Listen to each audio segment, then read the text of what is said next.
So hello বন্ধুরা, আসসালামু আলাইকুম রহমতুল্লাহি আবরকাতু। আজকে আমি চলে আসছি চরফেশনের খানদানি রেস্টুরেন্টে। আর এখানে এসে আমি কি কি করেছি, কি কি খেয়েছি এবং তাদের খাবারের মান কীরকম, সকল কিছু থাকছে এই ভিডিওতে। সো বেশি কথা না বেরিয়ে ভিডিওটি শুরু করা যাক। আমার সাথে যাচ্ছে হলো আমার বন্ধু সোহেল। বোরহানগঞ্জ বাজার থেকে আমরা দুজন সিএনজিতে করে ছুটে চলেছি আজকের গন্তব্য চরফেশনের উদ্দেশ্যে। আসার পরপরই এখানে জোহরের নামাজের আজান হয়। জোহরের নামাজ আদায় করার জন্য আমরা চলে যাই খাসমহল কেন্দ্রীয় জামে মসজিদে। জোহরের নামাজ আদায় করে আমরা ছুটে চলি খানদানি রেস্টুরেন্টের উদ্দেশ্যে। এটি অবস্থিত হচ্ছে জ্যাকব টাওয়ারের নিচে এবং ফ্যাশন স্কোয়ারের একদমই পাশে। রেস্টুরেন্ট থেকে আপনি মোটামুটি এরকমের একটা ভিউ পাবেন ফ্যাশন স্কোয়ারের। রাতের ভিউটা এর থেকে আরও অনেক সুন্দর। রেস্টুরেন্টটা আমার কাছে খুব ভালোই লেগেছে। এইবার হচ্ছে খাবার অর্ডার করার পালা। সো আমি দেখতেছিলাম কি অর্ডার করা যায়।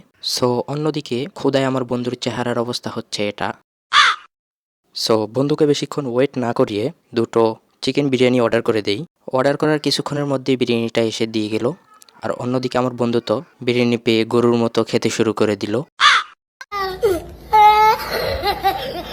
অন্যদিকে আমি চামিচ দিয়ে স্টাইল করে ধীরে ধীরে খেতে শুরু করলাম।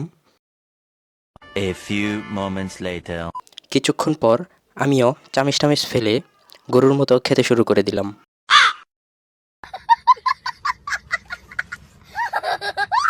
অন্যদিকে আমার বন্ধু পুরোপুরি না খেয়েই উঠে চলে গেল। আর অন্যদিকে আমি খেয়ে পুরো প্লেটটা পরিষ্কার করে ফেললাম।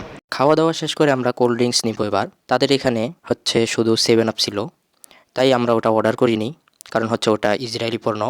আমাদের মুসলিম ভাইদের জন্য এতটুকু অন্তত আমরা করতে পারি, ইসরায়েলি পণ্য বয়কট করতে পারি।